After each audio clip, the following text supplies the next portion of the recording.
दोस्तों, मध्य प्रदेश के सतना के बरोदा थाना क्षेत्र के पास बिहरपुरवा निवासी में एक तड़पती भाभी गायत्री की शादी हो जाती है।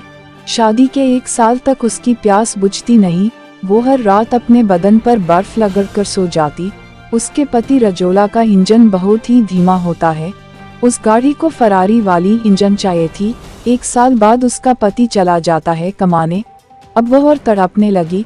वो हर दिन कभी गाजर से खेले तो कभी बैगन से, मन नहीं भरता तो बेलन से। फिर भी उसका तड़पत हुआ बदन शांत नहीं हुआ। फिर एक दिन उसका देवर धीरज शहर से गांव आ जाता है। अपने देवर के साथ अब वह उल्टे सीधे मजाक किया करती थी। देवर भी उसका मजा लेता था। तो क्या दोस्तों, भैया फौज में भोजी मौज में, यह सीन चालू था। एक दिन उसने अपने देवर के लिए दूध ले गई। देवर ने मना कर दिया, मैं दूध नहीं पीता। भाभी ने बोला क्यों?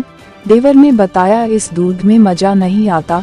तो यह बात सुनकर उसने उसे बोला, अच्छा दूध पीना है तो सभी के सोने के बाद 11 बजे मेरे कमरे में आना। फिर क्या, तड़पता देवर को भी मन ही मन खुशी आने लगी। वह भी सोचने लगा, अब मैं भी बड़ा दूध पीऊंगा। सभी के सोने के बाद देवर रात में 11 बजे उस कमरे में गया। भाभी को खुला देखकर वो भी झपट गया। अब उस महिला को भी मजा आने लगा। उसके इंजन की रफ्तार उसे आवाज देने के लिए मजबूर कर देती है। अब यह इंजन धीरे धीरे 4 साल तक चलता रहा। अब घर वालों को धीरे धीरे इस इंजन की भनक हो गई। अब उसका पति घर लौट आता है। उसका पति जब चढ़े उसको अच्छा नहीं लगता था। उसे उसके देवर धीरज का इंजन से प्यार हो गया था। जब उसका पति रजोला सो जाता था, वह उठकर धीरज के पास चली जाती। अब वह लोग रोजाना संभोग नहीं कर पाते थे। अब रोजाना घर में झगड़ा होने के वजह से रजोला के घर वाले गायत्री को उसके मायके भेज देते। कुछ दिन बाद मामला शांत हो जाता है। अब रजोला भी तड़पने लगा। वह अब अपनी पत्नी गायत्री को मायके से ससुराल लेकर आ जाता है।